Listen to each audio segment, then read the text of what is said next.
The world watches with bated breath as former President Donald Trump and Russian President Vladimir Putin prepare for a high-stakes phone call.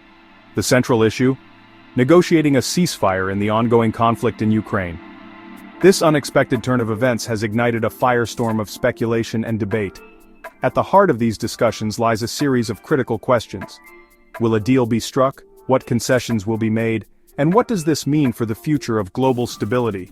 While the specifics remain shrouded in secrecy, sources suggest that territorial concessions will be a significant point of contention.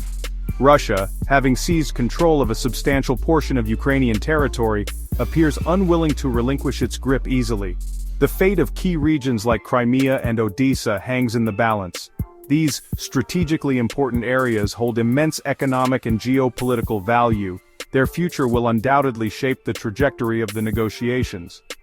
Adding another layer of complexity to the situation is the presence of Steve Witkoff, former President Trump's special envoy to the Middle East, who recently met with Putin in Moscow.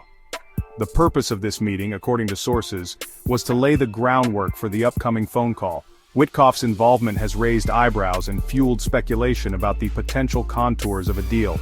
As the world awaits the outcome of this high-stakes negotiation, one thing is clear: the stakes could not be higher. The decisions made in the coming days will have far-reaching consequences, not only for Ukraine and Russia, but for the entire international community. One of the most contentious issues on the negotiating table is the question of territorial integrity. Russia currently occupies roughly 20% of Ukraine, including the Crimean Peninsula, which it annexed in 2014. Sources suggest that Russia is unwilling to cede control of these territories, demanding that Ukraine formally recognize their annexation as part of any ceasefire agreement. This demand has been met with fierce resistance from Ukraine and its Western allies, who view it as a violation of international law and a dangerous precedent. Beyond Crimea, the fate of other key regions also hangs in the balance. The port city of Odessa, a vital economic hub for Ukraine, has emerged as a particular point of contention. Russia's potential interest in Odessa has raised alarms, as its capture would effectively cut off Ukraine from the Black Sea, dealing a crippling blow to its economy. The status of the Zaporizhzhia nuclear power plant, Europe's largest, adds another layer of complexity to the negotiations. The plant, currently under Russian control, has been the site of intense fighting, raising fears of a potential nuclear disaster. The negotiations surrounding these territorial disputes are incredibly delicate. Any agreement must balance Ukraine's sovereignty with the need to prevent further bloodshed and avert a wider conflict. Finding a solution acceptable to both sides will be a monumental challenge.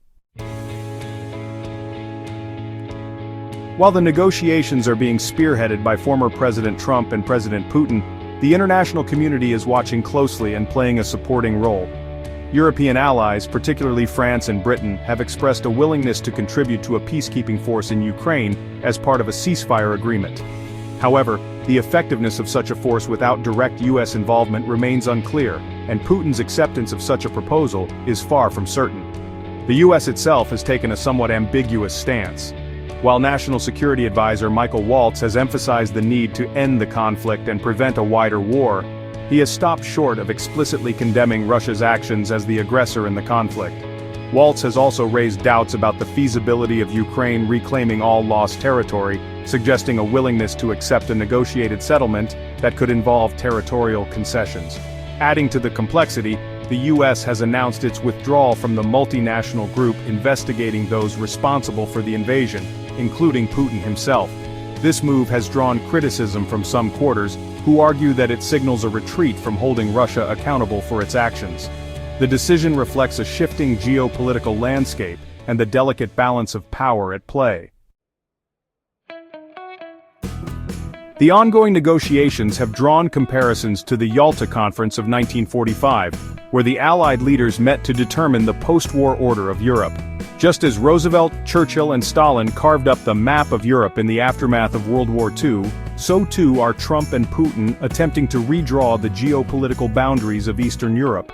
This historical parallel underscores the immense stakes involved and the potential for these negotiations to reshape the global order for decades to come. Experts have also pointed to the broader implications for global security, particularly regarding China's stance on Taiwan. The outcome of the Ukraine negotiations could embolden China, suggesting a willingness by the West to accept territorial gains achieved through military force. This, in turn, could have dangerous consequences for Taiwan, which China claims as its own. As the world holds its breath, the outcome of the Trump-Putin negotiations remains uncertain. What is clear, however, is that the decisions made in the coming days will reverberate across the globe, shaping the geopolitical landscape for years to come. The world waits with a mix of anticipation and trepidation, hoping for a peaceful resolution while bracing for the potential consequences of a deal gone wrong.